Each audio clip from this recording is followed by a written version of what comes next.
reliques de Saint-Nicolas, c'est toute une aventure, hein, puisque Saint-Nicolas a vécu autour de l'an 300, et en 1087, les marins de Bari sont allés chercher les reliques de Saint-Nicolas à Myre, justement pour les protéger de l'avancée des troupes ottomanes. Ces reliques appartenaient donc à l'église d'Orient, à l'église byzantine. Et puis ensuite, en 1405, un père abbé d'Autrive, de retour de Rome, a emporté une partie de ces reliques qui jusqu'alors étaient à Bari, pour les placer dans l'église de son couvent, donc à Autrive, près de Fribourg. Et c'est en 1506 seulement qu'elle a été transférée sur ordre du pape quasiment à l'église Saint-Nicolas, qui n'avait pas de reliques importantes. Ici à Saint-Nicolas, on a un objet extrêmement précieux, puisque c'est un reliquaire qui date pour l'essentiel de 1514, donc très peu après l'arrivée de la relique. Et cet objet est devenu l'emblème du chapitre de Saint-Nicolas, a été porté dans toutes les processions et fait partie indissolublement de l'histoire de Fribourg. Alors ça a une valeur extraordinaire.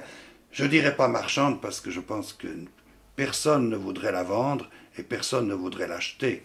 C'est au-delà de l'économie. Au sommet du reliquaire qui contient les restes de Saint-Nicolas, vous avez une représentation théologique qui a à faire avec notre foi. Les 3 doigts levés représentent la Trinité et les 2 doigts serrés et repliés représentent l'humanité et la divinité du Christ, donc le mystère de la Trinité et le mystère de l'incarnation. Alors au-dessus de la porte d'entrée du chapitre, la maison du chapitre et du prévôt, on voit évidemment la relique de Saint-Nicolas, le bras, et même 2 fois, ce qui est un peu exceptionnel, un peu bizarre même. À côté de la crosse et la mitre, au milieu, il y a de nouveau le bras de Saint-Nicolas. La demande turque, elle est venue chez qui? Elle est venue au Vatican, mais je crois qu'elle s'inscrit dans une politique actuelle de la Turquie qui réclame les restes de sa culture dispersée à travers le monde.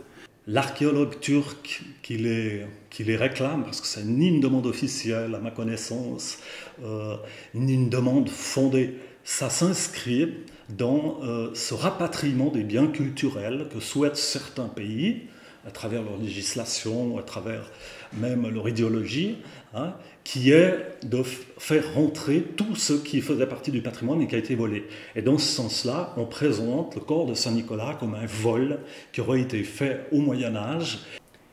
Une étude historico-juridique, faite en 1997 par le professeur René Pahud-Mortange, est arrivée à la conclusion que le trésor de Saint-Nicolas appartient au canton de Fribourg. Ces reliques, juridiquement, sont propriété du chapitre cathédral.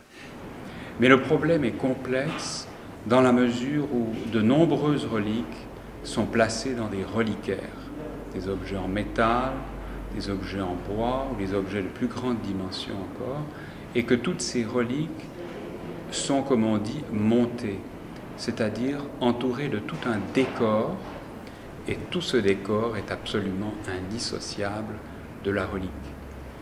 Et ce décor est un bien culturel à proprement parler. Dans la mesure où le trésor de Saint-Nicolas, à mon sens, a appartenu à l'État à l'origine, ensuite a appartenu à la commune quand la commune a hérité de la fabrique de Saint-Nicolas, puis à la paroisse de Saint-Nicolas. Mais aujourd'hui, il est incontestable que c'est le chapitre qui est moralement propriétaire du trésor et donc du bras de Saint-Nicolas. J'avoue encore ma perplexité devant l'engouement des médias pour cette question des reliques, et en particulier celle-ci à Fribourg. Est-ce peut-être lié à ce qui s'est passé autour de M. Varron en Valais, sa fameuse pierre de Turquie?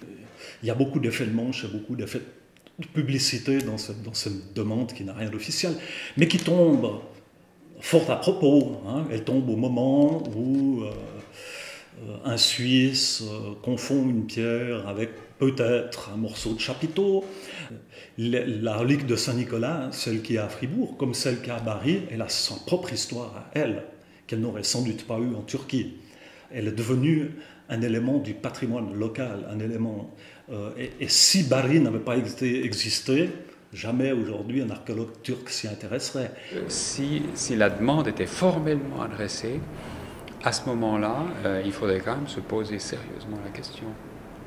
Qui doit répondre? Quelle est l'instance qui doit répondre? Voilà.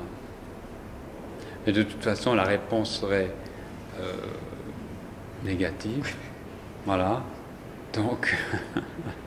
Maintenant, je pense qu'on va pas encore continuer à distribuer des morceaux de la relique de Saint-Nicolas. Je crois que, parce que là, on peut tomber facilement dans les abus. Je crois qu'il faut quand même éviter une commercialisation de la foi, une commercialisation de la piété. Il faut rester dans la foi.